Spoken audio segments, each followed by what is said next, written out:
This is my view here, the ocean.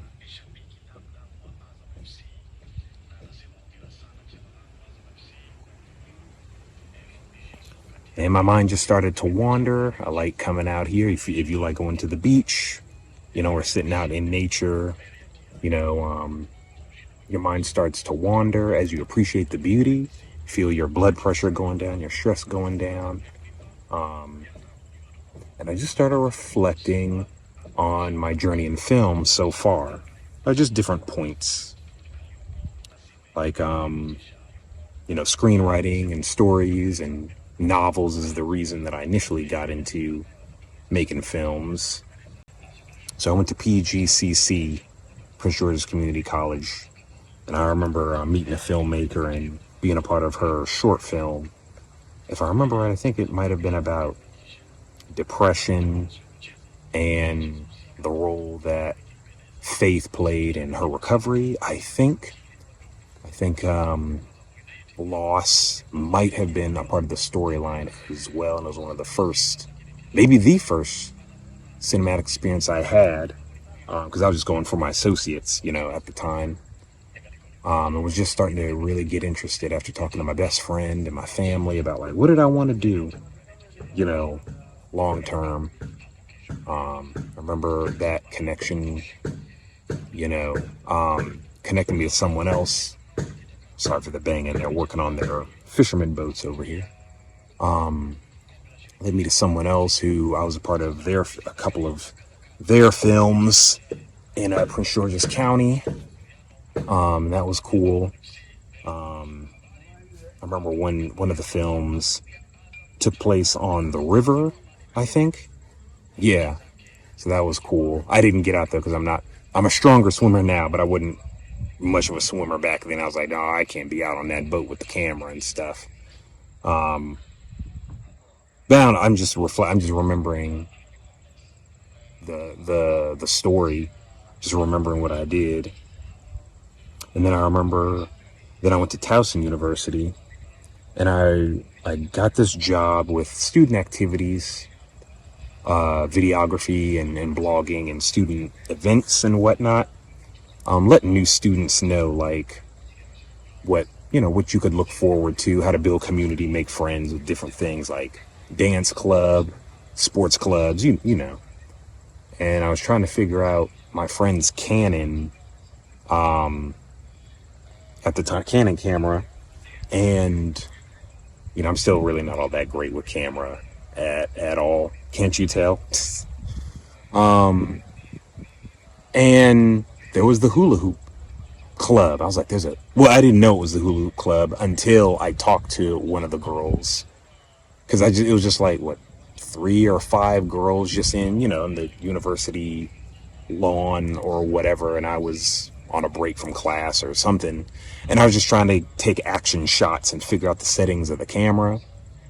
And I was like, there were people playing an instrument, how it is at school, and everyone's doing all types of artistic stuff, and I was like, oh, they're hula hooping. I was like, I wonder what this is.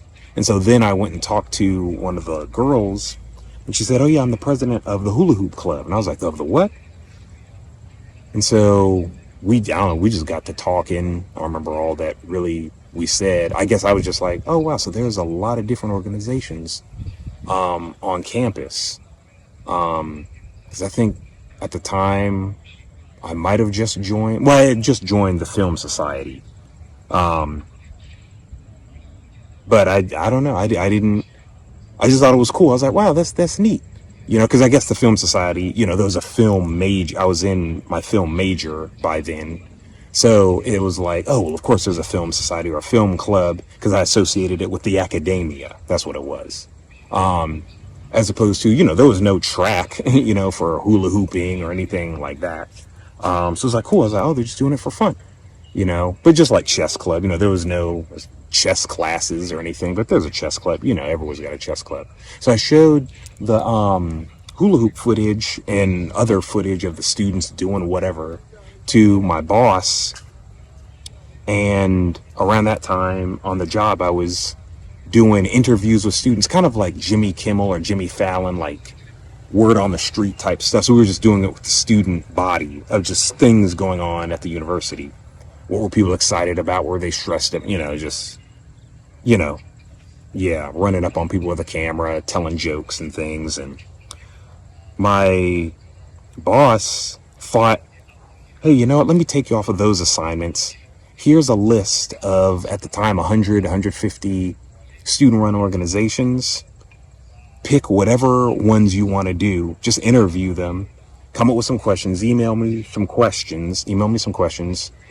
And I want you to do that full time now. And I was like, what? And that was really cool. It's like I had a job, and then we created a job there. To my knowledge, I don't know that I might have started something at the time. I don't think it exists. It was called Student Organization Spotlight. I don't think it exists anymore. I think it lasted like maybe one more semester after I graduated from there. But yeah, we just leafed through the portfolio of all the clubs, and just, we interviewed the dodgeball club, the belly dance club, the animation club. The animation was like one of my top favorites. And I think from there, that's what got me interested in combining film and interviewing on that job. Because many, many, many years later, during the shutdown, when the pandemic, a lot of people couldn't work. And I wanted to tell stories or something, but at the time, writing was just taking too long. From the standpoint of like, who would I share it with? I don't think Substack existed yet, and Medium, it didn't feel like you could tell stories. It didn't mean you couldn't, didn't mean there weren't stories being published there, and stuff. Of just like getting your writing out and getting eyes on it. I also needed to learn at that time that everything's just discipline and a skill to get people's eyes on whatever that you're doing. You can't just put all the pressure on the medium itself, be it medium.com, be it Substack, be it YouTube, TikTok, whatever. Anyway, I started a podcast. Everyone was on Zoom. Remember all those Zoom calls and Clubhouse meetups and things, right? But I was in Los Angeles around during the pandemic, and had a little bit of a network locally. I definitely knew people after I graduated university, but locally in Los Angeles, I was on commercials and things for like Pop-Tarts and L'Oreal, and had people's numbers and got, connected with some cool people, and was on a talk show, was a PA on a talk show. And from there started, some of the episodes you see here on the YouTube, the rest of them are on Spotify and all that. I linked that in here because it was just audio at the time. And then I was this channel exists because I've been very slow, because I did almost 100 episodes, audio-based Spotify, Apple Podcast episodes. And I've slowly been transferring the video, to this channel. And I'm just reflecting, I guess. I didn't mean to make it all about me, but if you made it this far, I hope you do this and you reflect. Kind of like the sun on the ocean here, but you reflect on your journey. My dad is in career development, or was, he's retired now. And he said something once about how when you're looking for a job or something, you don't think about what you've done. That's one of the reasons it's good to have a resume or a film reel or something. Like, what have you done? Even if everyone doesn't see it, to give yourself a sense of continuity of your journey. What have you done? What worked? What didn't work? What failed? What succeeded? What did you enjoy? What did you hate? What did people keep coming back to you for more to do? And to just see what the through lines might be. So I don't know. I hope that you do that. That played a lot into these podcasts, actually, that I would do. I forgot who I was talking to one time, and they were like, thanks for inviting me on the podcast, Josiah, because I at the time, they were like, I wasn't thinking about my journey so far. You got me having to remember all these stepping stones to where I'm at. You know, I think they're probably a director, producer, or something. When I was talking to them, just to give yourself a sense of the journey, especially if things are tough. You know, maybe you're not making the money you want to make. You know, I'm not quite there yet. Maybe you haven't gotten all the opportunities that you want, or a really hot opportunity. Maybe you missed it. Maybe it went to someone else. You know, and you're thinking, oh, I'm not a good artist, or, oh, I haven't done anything, or I don't have a voice or anything. You know, just sit down and journal or go out in nature, you know, and reflect. Just record, you know, what is it that you've done?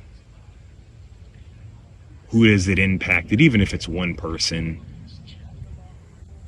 You know, because you made it, you know, especially if it brought you joy or if you learned something from it. You know, if it went bad, it's okay. You know, did you learn something from it?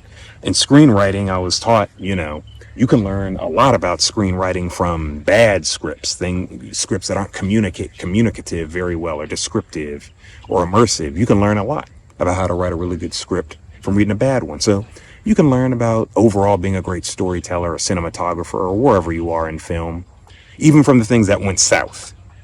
You know, the stuff that's cringe. Maybe you learn something from it. So that's it. I was just out here observing, reflecting and enjoying the nature. And then my mind started to wander. And I've been trying to share more stuff. I'm not quite sure what this YouTube will look like. Again, it was mostly a container for the podcast episodes. But every now and again, I wanted to post something like this. I don't know. I don't really have a label for it, so it's okay. I hope that this encouraged you. I'll play this back because I'm a journaler, as I've said, including video journals, and just trying to speak more words of life. But it's like, wow, from PGCC to Towson University to starting a podcast during the pandemic to interviewing international filmmakers, you know, in South Africa and stuff, and going to different international film festivals. Like, wow, I have had a journey so far, and hopefully it's just beginning. So, food for thought. Honor the journey.